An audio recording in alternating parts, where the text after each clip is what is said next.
നമസ്കാരം.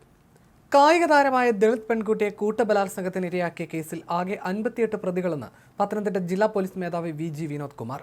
കേസിൽ ഉൾപ്പെട്ട മുഴുവൻ പ്രതികളെയും തിരിച്ചറിഞ്ഞു. 42 പേർ പ്രതികളാക്കപ്പെട്ട സൂര്യനെല്ലി പീഡന കേസിനേക്കാൾ വലിയ കുറ്റകൃത്യമാണ് പത്തനംതിട്ടയിൽ നടന്നത്. കേസിൽ ഇതുവരെ 43 പ്രതികളാണ് ആകെ അറസ്റ്റിലായത്. പെൺകുട്ടിയെ പല സ്ഥലങ്ങളിലേക്ക് കൊണ്ടുപോയി ചൂഷണത്തിന് ഇരയാക്കിയവരെയാണ് പോലീസ് അറസ്റ്റ് ചെയ്തത്. കുട്ടിയുടെ പീഡന ദൃശ്യങ്ങളും നമ്പരും ഉൾപ്പെടെ പ്രചരിപ്പിച്ചവരാണ് ഞായറാഴ്ച വൈകിട്ടും തിങ്കളാഴ്ച രാവിലെയുമായി പിടിയിലായത്. പത്തനംതിട്ട, ഇലവുംതിട്ട, മലയാലപ്പുഴ, പന്തളം എന്നീ പോലീസ് സ്റ്റേഷനുകളിലായി 29 കേസുകളാണ് ഇതുവരെ രജിസ്റ്റർ ചെയ്തത്. പ്രതികളിൽ ഒരാൾ വിദേശത്താണ്. ഇയാളെ നാട്ടിലെത്തിക്കുമെന്നും SP പറഞ്ഞു. കസ്റ്റഡിയിലുള്ളവരുടെ അറസ്റ്റ് ഇന്ന് തന്നെ രേഖപ്പെടുത്തും. 62 പേർ പീഡിപ്പിച്ചെന്നായിരുന്നു പെൺകുട്ടി മൊഴി നൽകിയത്. ഇതിൽ നിന്ന് ഇരട്ടിപ്പുകളും അവ്യക്തതകളും ഒഴിവാക്കിയാണ് 58 പ്രതികളാണ് ഉള്ളതെന്ന് പോലീസ് കണ്ടെത്തിയത്. ഫോൺ നമ്പറുകൾ ഉൾപ്പെടെ കേന്ദ്രീകരിച്ച് നടത്തിയ അന്വേഷണത്തിലാണ് പ്രതികൾ പിടിയിലായത്. ശേഷിക്കുന്നവരെ വൈകാതെ പിടികൂടുമെന്ന് പോലീസ് അറിയിച്ചു. പെൺകുട്ടി 5 തവണ കൂട്ടബലാത്സംഗത്തിന് ഇരയായതായും പോലീസ് കണ്ടെത്തി. ശനിയാഴ്ച പിടിയിലായ റാന്നി മന്ദിരമ്പടി സ്വദേശി P. ദീപുവിന്റെ ഇടപെടലാണ് 1 വർഷം മുമ്പുണ്ടായ 2 കൂട്ടബലാത്സംഗങ്ങൾക്ക് വഴിവെച്ചത്. ഇൻസ്റ്റാഗ്രാം വഴി പരിചയപ്പെട്ട ഇയാളെ പത്തനംതിട്ട സ്വകാര്യ ബസ് സ്റ്റാൻഡിൽ വെച്ച് നേരിട്ട് കണ്ടു. തുടർന്ന് 2 സുഹൃത്തുക്കൾക്കൊപ്പം കാറിൽ കൊണ്ടുപോയി. മന്ദിരമ്പടിയിലെ റബ്ബർ തോട്ടത്തിൽ സമീപം നിർത്തിയിട്ട കാറിൽ വെച്ചാണ് ഇവർ പെൺകുട്ടിയെ കൂട്ടബലാത്സംഗത്തിന് ഇരയാക്കിയത്. ഇതിനുശേഷം പെൺകുട്ടിയെ ഓട്ടോറിക്ഷയിലെത്തി 2 പേർക്ക് കൈമാറി. പത്തനംതിട്ട ജനറൽ ആശുപത്രിയിലും പെൺകുട്ടി കൂട്ടബലാത്സംഗത്തിന് ഇരയായി. ഇതിൽ 4 പേരാണ് പ്രതികൾ. മറ്റൊരു ദിവസം പ്രക്കാനം തോട്ടുപുറത്തേക്കാണ് പെൺകുട്ടിയെ യുവാക്കൾ കൊണ്ടുപോയത്. അടച്ചിട്ട കടയ്ക്ക് സമീപം വാഹനം നിർത്തിയിട്ടാണ് കുട്ടിയെ ഇവർ പീഡിപ്പിച്ചത്. പിന്നീട് കുട്ടിയെ ഇവർ വീടിന് സമീപം ഇറക്കി വിട്ടുവെന്നും പോലീസ് പറയുന്നു. 2024 ജനുവരി മാസത്തിൽ പത്തനംതിട്ട ജനറൽ ആശുപത്രിയിൽ വെച്ച് പെൺകുട്ടിയെ 4 പേർ കൂട്ടബലാത്സംഗത്തിന് ഇരയാക്കിയെന്നാണ് FIR-ൽ പറയുന്നത്. പ്രതികളിൽ ഒരാളുടെ ബന്ധു ഇവിടെ ചികിത്സ തേടിയിരുന്നു. ഇവരെ കാണാൻ എന്ന വ്യാജേന എത്തിച്ച് ആശുപത്രി ശുചിമുറിയിൽ വെച്ചായിരുന്നു പീഡനം നടന്നത്.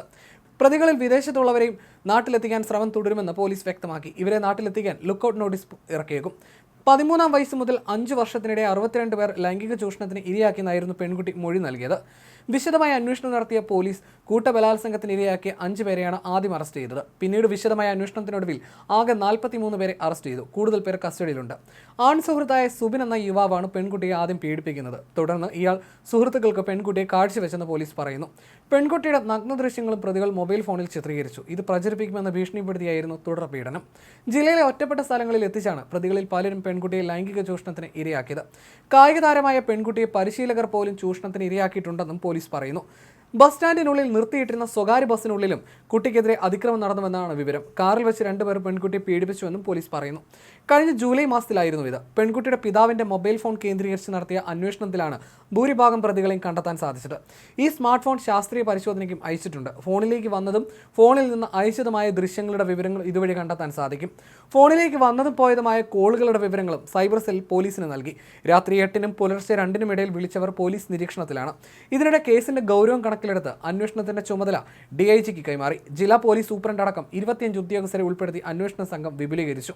നിരവധി പ്രതികളുള്ള പോക്സോ കേസ് എന്ന പരിഗണനയിലാണ് അന്വേഷണ ചുമതല DIG അജിത ബീഗത്തിന് കൈമാറുകയും അന്വേഷണ സംഘം വിപുലപ്പെടുത്തുകയും ചെയ്തത്. Pathanamthitta SP VG Vinod Kumar, DYSP S Nandakumar, വിവിധ സ്റ്റേഷനുകളിലെ SHOമാരായ D Sivakumar, TK Vinod Krishnan, Jibu John, വനിതാ SA KR ഷെമിമോൾ എന്നിവർ ഉൾപ്പെട്ടതാണ് പ്രത്യേക അന്വേഷണ സംഘം.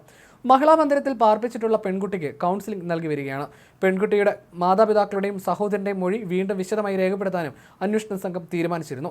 ദളിത് പെൺകുട്ടിയാണ് പീഡനത്തിനിരയായത്. അതിനാൽ പോക്സോ കൂടാതെ പട്ടികജാതി പട്ടികവർഗ പീഡന നിരോധന നിയമം കൂടി ചേർത്തിട്ടുണ്ട്.